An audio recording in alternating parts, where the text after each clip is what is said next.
18과 성막의 이해에 대해서 우리가 알아보도록 하겠습니다. 성막은 이스라엘 백성들이 광야를 통과하는 중에 하나님의 명령으로 세운 것으로 하나님을 만나는 장소로서 구원의 완성자인 예수 그리스도를 예표하는 은혜의 장소입니다. 성막의 어휘와 목적에 대해서 알아보도록 하겠습니다.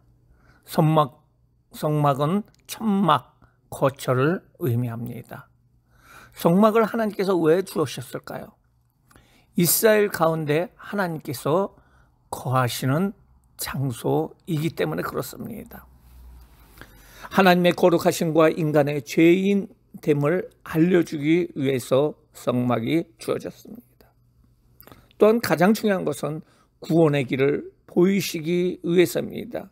이스라엘이 하나님께로 나아갈 수 있는 구원의 길을 보여주시기 위해서 성막이 지어졌습니다. 두 번째로 성막의 명칭입니다. 우리가 성막의 명칭으로 성경에 나오는 것 중에 첫 번째로는 장막이라고 할 수가 있습니다. 장막은 바로 텐트, 천막이라는 그런 의미로서 광야에서 언제고 이동이 가능하다는 의미입니다. 또한 성막은 하나님께서 거하시다는 것을 의미하고 있습니다. 하나님의 거룩함이 임하는 곳, 장소. 다시 말해서 하나님과 화목할 수 있는 장소라는 의미로 성막이라고 불립니다. 또한 회막이라고도 불리는데 모이는 곳이라는 의미입니다. 이스라엘 백성들이 하나님을 만나기 위해서 모인다는 의미입니다. 증거막입니다. 이 의미는 하나님께서 백성들에게 나타내신다, 증거하신다는 의미입니다. 그리고 마지막으로 성소라는 의미가 있습니다. 거룩하게 구별된 장소라는 의미입니다. 특별히 세워진 지성소와 성소를 구별하여 얘기를 하고 있습니다. 세 번째로 성막의 변천입니다. 처음에는 광야에 성막이 있었습니다.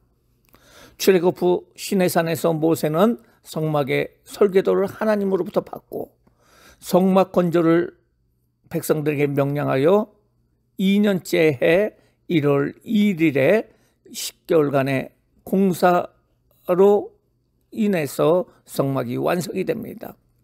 성막이 완성된 날에 구름이 성막을 덮었고 밤에는 불기둥이 성막 위에 나타났습니다. 그 후 50일이 지난 2월 20일에 성막을 덮었던 구름이 떠올랐고 성막은 최초로 이동하게 됩니다. 두 번째, 우리가 성막이 가나안 성막이 있습니다.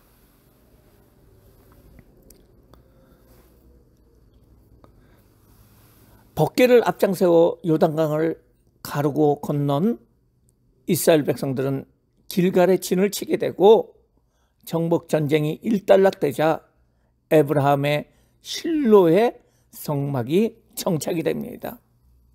실로의 성막은 건물형으로 바뀌게 됩니다.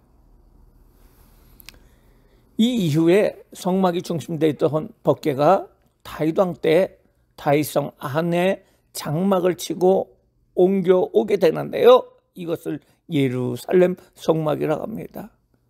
기브온에는 제단이 있는 성막이 있었고요. 다윗성에는 법궤가 있는 성막이 있었습니다. 세 번째로 바로 솔로몬 성전입니다.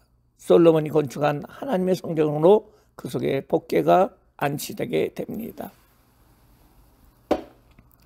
네 번째, 성막의 건조입니다. 성막의 설계자는 누구일까요? 바로 하나님께서 친히 설계하십니다. 성막의 재료는 바로 이스라엘 백성들이 헌신으로 모아지게 됩니다.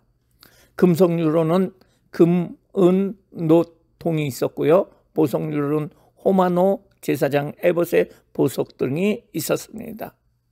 유사면사로는 청색, 자색, 홍색 실과 가는 배실이 있었고 목재로는 조각목이 있었고요. 피용류로는 염소털, 붉은 물들인 수양의 가죽, 해달의 가죽들이 있었고 향유로는 등유, 관유가 드리는 향품과 분향을 향을 만드는 향품이 있었습니다. 성막을 짓기 위한 금은 29달란트, 은은 100달란트, 노수는 70달란트가 소요됐고요. 여기서 달란트라는 것은 34kg을 이야기하고 있습니다. 1달란트가 34kg입니다. 성막의 재료는 출애굽 시 애굽 사람들에게 이스라엘 백성들이 빼앗아 온 것입니다. 성막을 건조한 일꾼에 대해서는 부살렐이 있었는데요. 부살렐은 제도가요 금석 목공의 기술자였습니다. 오홀리압이 있었습니다. 이 오홀리압은 직조하고 자수 놓는 일, 조각하는 일을 담당하고 있었고요. 그 밖에 많은 사람들이, 재능 있는 사람들이 성막을 건축하는 일꾼으로 참여하게 됩니다. 이상으로 성막의 이해에 대해서 알아봤습니다.